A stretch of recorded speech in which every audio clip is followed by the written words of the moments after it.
नमस्कार, मैं हूं रमेश प्रजापति। आपका हमारे इस नए वीडियो में बेहद स्वागत है। 1 जुलाई से पूरे भारतवर्ष में 3 नए कानून लागू हुए हैं।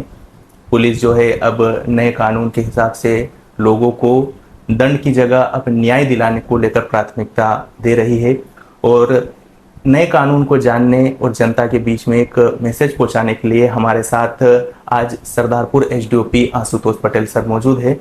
सर, आपका बहुत स्वागत है हमारे इस वीडियो में। बहुत बहुत धन्यवाद। सर, क्या है 3 नए कानून और इससे सर जनता को कैसे न्याय मिलेगा, क्या फायदा होगा सर?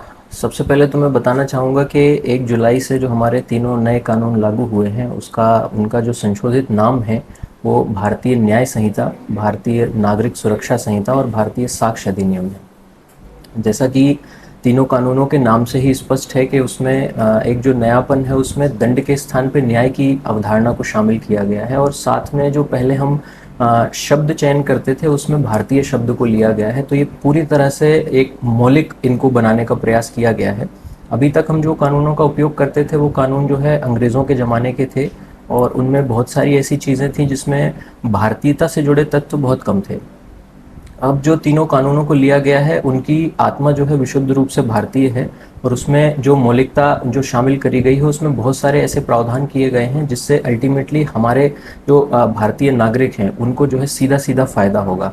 इसमें जैसा मैंने बताया कि इसमें न्याय की अवधारणा को प्राथमिकता दी गई है। न्याय जो आरोपी के लिए भी है और जो पीड़ित के लिए भी है, दोनों के लिए उस न्याय शब्द की जो है उसकी प्राथमिकता को चिह्नित किया गया है। इसके साथ में बहुत सारी ऐसी चीज़ें हैं जिसमें हमारा जो कानून है वो त्वरित हो जाएगा, न्याय भी त्वरित हो जाएगा। इसमें इस तरह की चीज़ें हैं जैसे इसमें लगभग सभी चीज़ों के लिए एक समय सीमा निर्धारित करी गई है।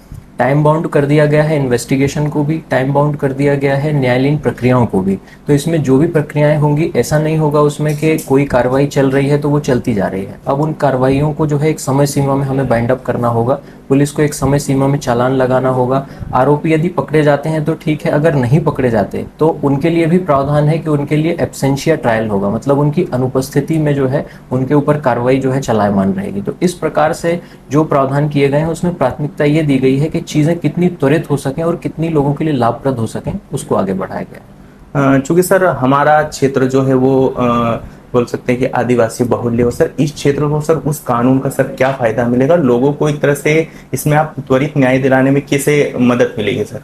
देखिए, जो भी क्षेत्र हैं सभी क्षेत्रों के लिए जहाँ भी महिला संबंधी अपराध घटित होते हैं, जैसे इस आदिवासी बाहुल्य क्षेत्र में 363 के और 376 के अपराध काफ़ी मात्रा में होते हैं, तो उसमें बिल्कुल स्पष्ट प्रावधान किए गए हैं कि अब महिलाओं और बच्चों से संबंधित जो भी चीज़ें होंगी उनमें बच्चों और महिलाओं की कन्वीनियंस के हिसाब से उनकी रिपोर्ट लिखी जाएगी। इवन यहाँ तक प्रावधान कर दिया गया है कि अब महिला अगर कन्वीनियंट नहीं है थाने आने में तो वो एक सूचना दे सकती है और उसके घर पे जाके, महिला के घर पे जाके महिला अधिकारी का वीडियो रिकॉर्डिंग के माध्यम से स्टेटमेंट लेके और उस मामले में जो है FIR हो सकती है। तो हर प्रकार जो इसमें शामिल किया गया है उसमें ये प्रयास किया गया है कि जितना कम से कम लोगों को परेशानी हो और जितना अधिक से अधिक उनको फ़ायदा दिलाया जा सके उसके लिए प्रयास किया गया है।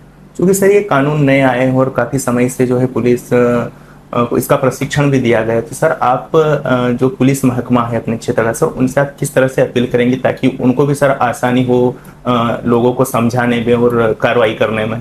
देखिए, हमारे यहाँ पे सबसे पहले जब ये कानून लागू होने के लिए जो है हमें सूचित किया गया था तो हमारे प्रशिक्षण शुरू कर दिए गए थे। हमें बहुत लंबा इसमें प्रशिक्षण दिया गया है।